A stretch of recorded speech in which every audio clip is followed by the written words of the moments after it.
This is Dead Serious, a show about short horror stories worthy of discussion. I'm Dead Palette, and Ingrid is my favorite Capcom fighting game character. Today we are taking a look at Saga Thoth. That's a Lovecraftian little name that we have going on here. We're going to see what this is. Is this Lovecraft? Is this Creepypasta? Is it both? Let's find out. We ask for knowledge. We got it. Our world was full of knowledge. Knowledge ranging from mathematics to alien biology, from ancient prophecies to high cosmic mechanics. We knew how to create life, preserve youth, travel instantaneously to boundless space. We knew a lot, maybe too much, but we wanted more. So already this sounds like we're in the realm of science fiction, like we are in the future, and I think of realist horror as being very contemporary, being set very much so in our own time or in the past. So let's see how this unfolds and whether it should be on the Creepypasta Wiki or not. Hunger for new knowledge. Hungry for new knowledge, we entered into dark areas, places where living minds should never set his eyes on. A living mind should never set his eyes on.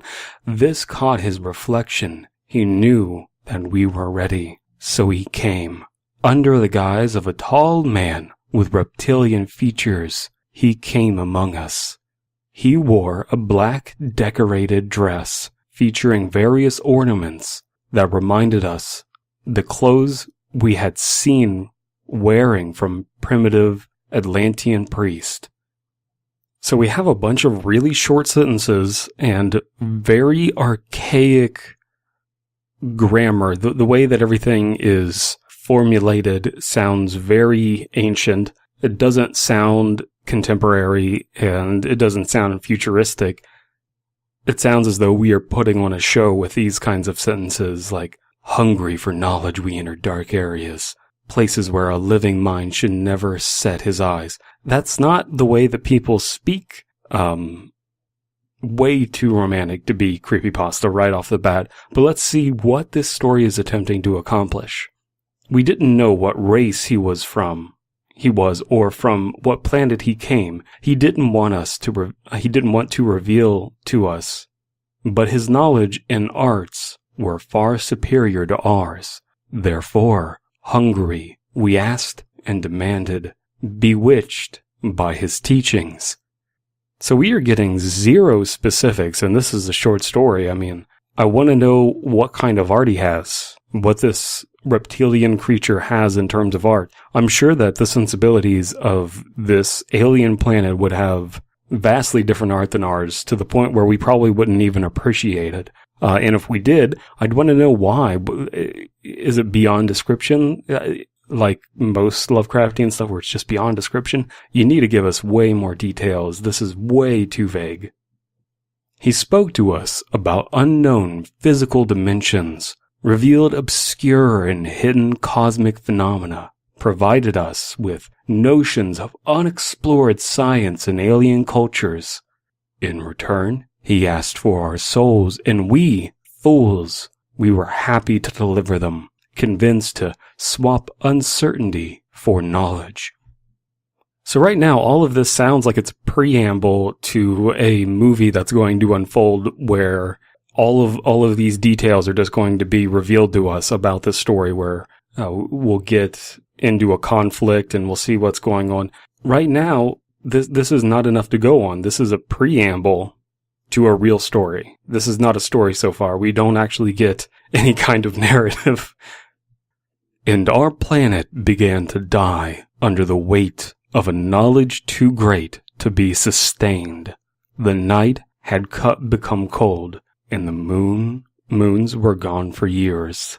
Moons were gone for years. So presumably we might not even be humans in this story, maybe placing us into the realm of weird fiction. It did not make sense to rely on time of the day and the seasons, but when we realized it was too late. Never satisfied with the knowledge that he gave us, in fact, we asked more and more, and he seemed happy to bestow so lightly Too burdensome secrets. Too burdensome This is just phrased poorly. I was hesitant to say that because I always have problems with sentences. I always stumble over this stuff, you know me. But it's so clumsily written that it is trying to sound haughty. It's trying to sound above the reader. And it just comes off as condescending. I don't like it. Pressing on. One day, finally, when our world was overflowing with knowledge, he led us on a starless night to dry deserts of rubble and debris.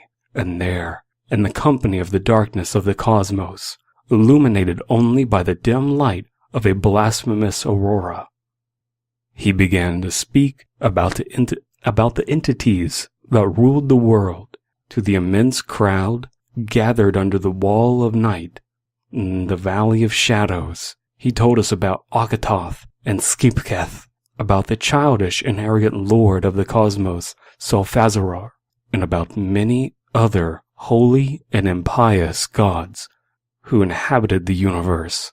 See, this writer is trying very desperately to sound deep by using phrases like impious gods. So what do you mean, like unholy gods? It's so silly.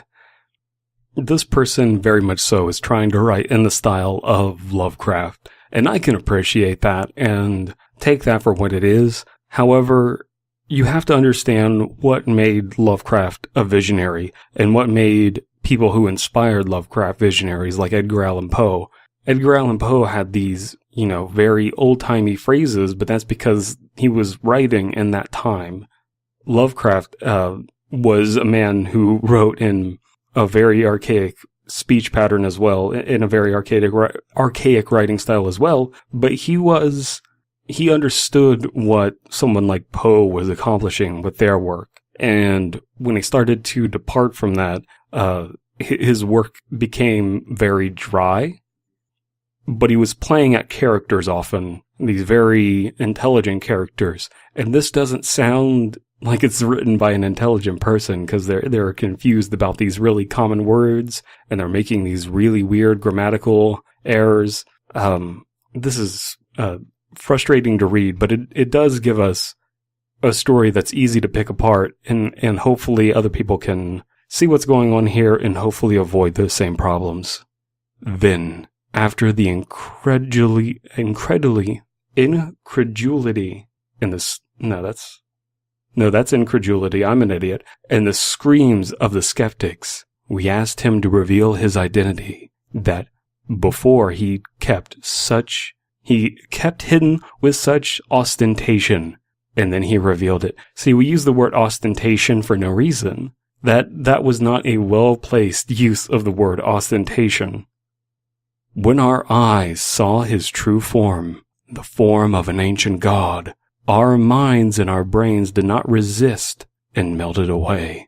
The screams of terror and horror sounded distorted in the vacuum of space when our souls were ripped from our bodies and traveled into the unimaginable dimension of his court.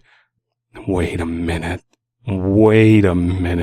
Is this story trying to recruit us into Scientology?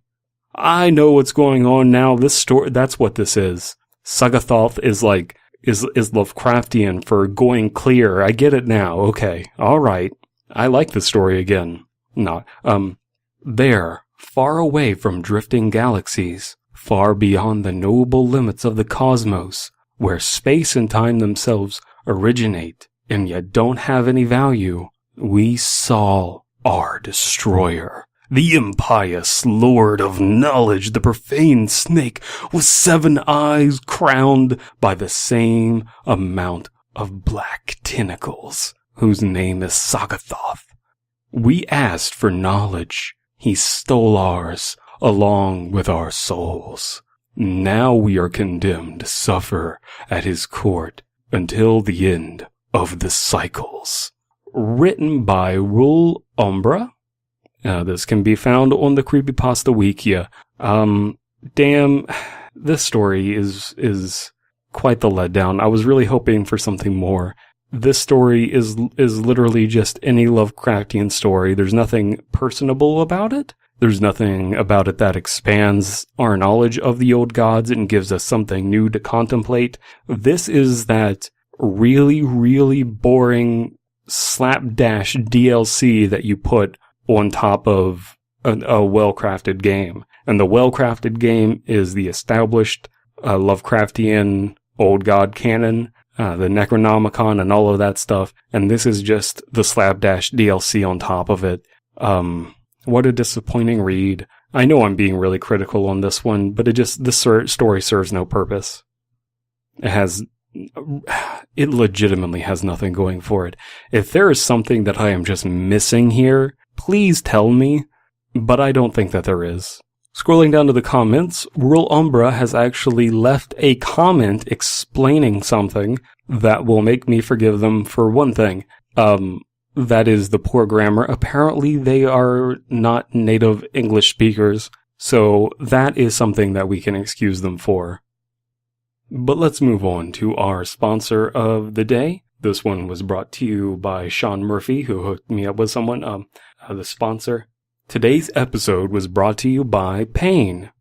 Without it, how would you know that you're still alive?